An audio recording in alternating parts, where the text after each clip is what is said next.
In this review session, I'm going to attempt to take you through the development of constitutionalism in England. I'm showing you here first the timeline, if you will, or the major points that we're going to cover in this lecture. The point of it is to get you to understand how we arrive at a point known as the Glorious Revolution. That's the seminal development in English history, the English Revolution, if you will, the development of constitutionalism in England. But I want to take you through it step by step. To begin with, we should begin with James I. Now, James I is probably most famous for lending his help and hence his name to the King James Bible translation. But in terms of thinking about centralization, what makes James important is that he is looking at France at this time period, sort of the model of absolutism, which we'll talk about in our next lecture, and he starts to try and act in a more absolutist manner.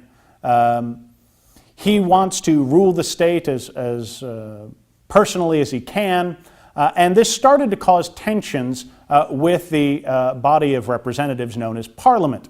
But this really only became an issue under his successor, Charles I. Now, Charles would cause a lot of problems for Parliament because not only does he agree with the belief of absolutism, like James, he really starts to act on it. He, for example, dissolves Parliament and refuses to call it for 11 years. He sets up his own court system to punish political opponents.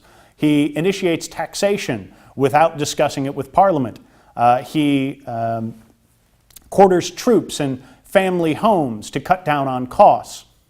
And in addition to all these political tensions, he also starts to draw out religious tensions, because in addition to trying to control the state personally, he really wants to control religion as well. And indeed, Parliament fears him as much for this as his political actions. They think he's a secret Catholic. Now, eventually these actions cause a revolt in Scotland.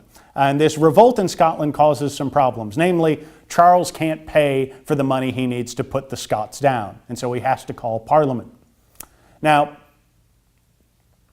just to touch base again on our timeline, we have James, of course, giving some input to absolutism. Charles is really bringing it about. You'll see our next bullet point, our next point on the timeline is civil war. So how does civil war come about?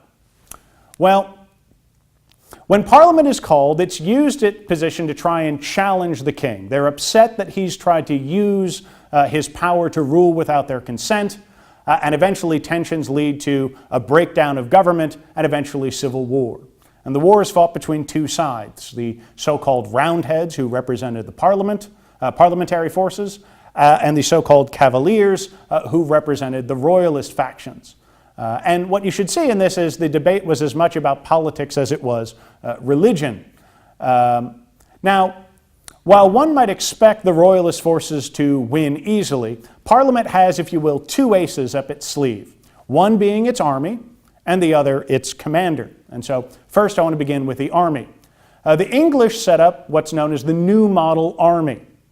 This was a new type, it's appropriately named, of military that was an attempt to move beyond feudal levies, move beyond mercenaries, and create a professional, well-paid army. There was a masterful amount of training. Famously, they would pass out what they called soldiers' catechisms, which would train the men in the rigors of drill. Now, the second benefit of this army that would allow the parliamentarians to win was the fact that they led it, or they gave leadership of this army to a very strong and powerful individual, and that was Oliver Cromwell. Oliver Cromwell was a powerful military leader who utilized the New Model Army quite well to crush the royalist forces.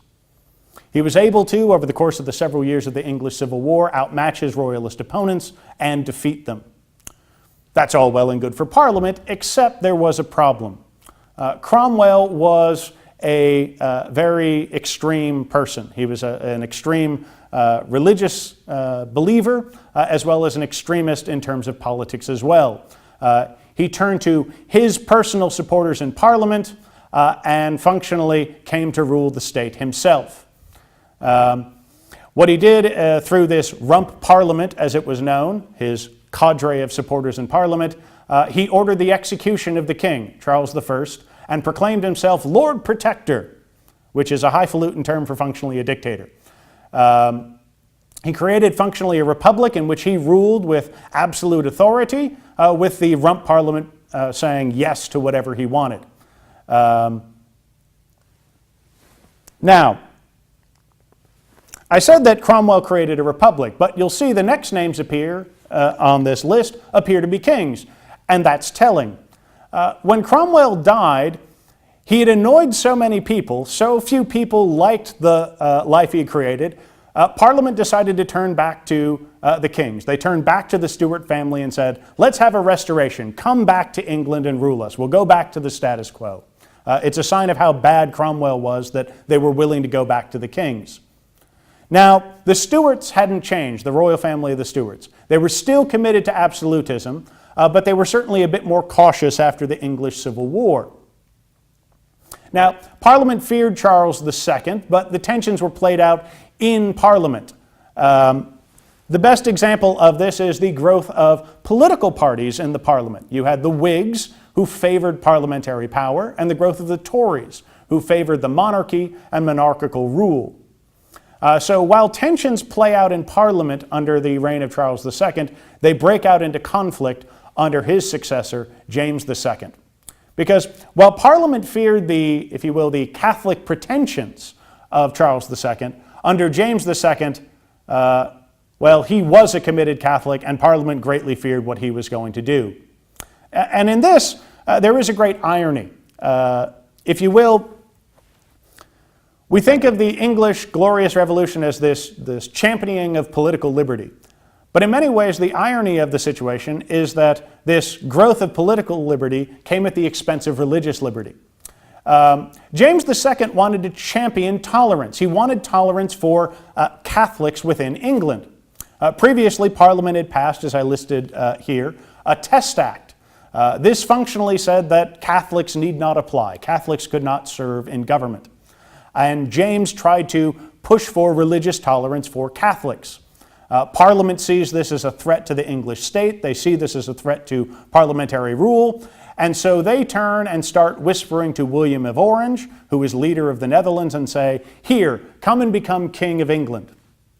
This leads to William of Orange taking forces, going off to England, and James II flees the country. This invasion by William of Orange and his forces is what's known as the Glorious Revolution. Now, one of the critical parts of this Glorious Revolution is not simply that James is pushed out of power because he's seen as a threat to parliamentary rule, but one specific document, the English Bill of Rights. Because William comes and takes the throne, but he does it as part of a deal. Parliament says, you can become king if you sign the English Bill of Rights. And the English Bill of Rights greatly limited the rights of the king and promoted the belief that power really emanated from the people represented by Parliament. If you think about it, consider this is Parliament saying, no, no, your power doesn't come from God. Your power doesn't come from any other authority but that we are granting you. And so the Glorious Revolution, therefore, served to resolve the battle of sovereignty between the Crown and Parliament in England. And it was this rise of parliamentary rule by the people, that would make England a distinct country in the development of the West, and why it is the model for constitutionalism.